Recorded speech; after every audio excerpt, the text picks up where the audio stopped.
Since the declaration of a state of emergency in May last year in 3 northeastern states, Boko Haram attacks have mainly been concentrated in and around the city of Maiduguri, which is their main base, but we're also seeing an increase in the intensity of these attacks.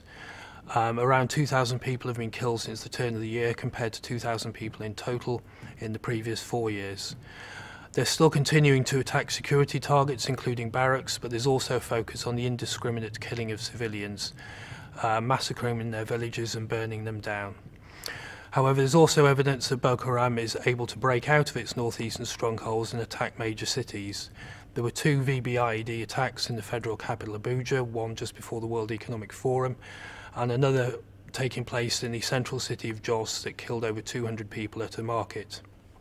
The level and sophistication of these attacks seem to verify Nigerian security services' view that the Boko Haram operatives have received training from Al-Qaeda groups in Mali and Somalia, but it also suggests they're activating sleeper cells and local support networks in a show of strength in response to Western assistance to Nigeria. In the case of the Abuja bombing, it suggests that they're not able to penetrate closely guarded city centre installations.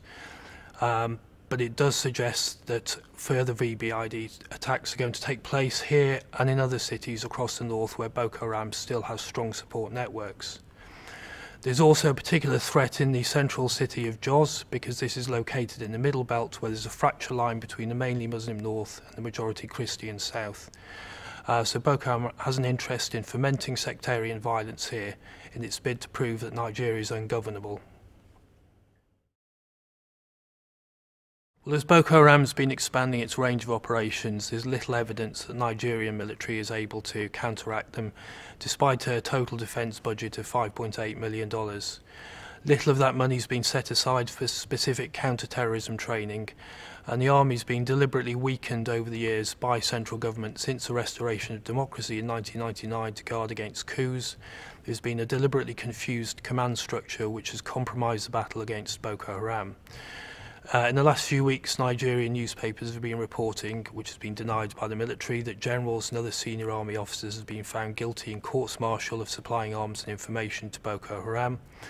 And morale amongst ordinary troops deployed to the northeast is at rock bottom, with stories coming through of mutinies taking place at the barracks in Maiduguri.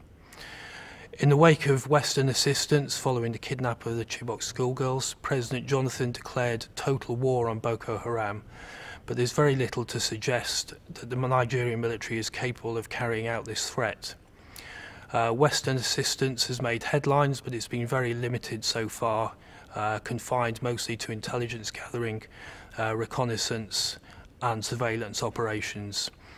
Although this won't be withdrawn once the schoolgirls are found, if that takes place, particularly because the UN Security Council has designated Boko Haram an Al-Qaeda linked organisation, the onus is still going to be on the Nigerian military to combat them. As it's becoming clear that the military don't have the wherewithal to defeat Boko Haram, at least in the next 12 months, it seems evident that negotiated settlement is the only solution. Channels of communication have been opened in the wake of the kidnapping of the girls, and talks are taking place, but all sorts of problems remain. There's a difficulty of finding a credible Boko Haram negotiator who can speak on behalf of its leader, Abubakar Shekau. There's a lack of faith on both sides, particularly if they come to an agreement that it will be carried out. And of course, it's also going to be very difficult for the president to present a solution when he's claimed to be winning the war against Boko Haram up until the last few weeks, because they will almost certainly be asking for things like the implementation of Sharia law in most, if not all, of the 12 majority Muslim states, and the release of Boko Haram fighters from custody. There's a deadline really for some sort of progress to be made, and that is the fact that elections are taking place in February 2015. At the moment, it's impossible to see them taking place in the 3 northeastern states because of lack of security, and it's questionable also if some of the other northern states can provide that level of security to ensure that the polls take place. Now, if the election is delayed, or it's partial, or it's disputed, this is almost certainly going to provoke extreme levels of violence across the northeastern states, particularly if they perceive that the government is manipulating the situation to hold on to power, because Jonathan faces a strong challenge from the opposition or Progressives Congress. The situation has deteriorated so much in the last few months that we're now looking at scenarios which would have been fairly incredible even a few months ago. And the most serious is probably the possibility of wider sectarian conflict. If Boko Haram continue to attack Christian targets, the federal capital Abuja and other areas further south, there's a scenario in which this could trigger reprisal attacks against Muslims and mosques by groups in the south.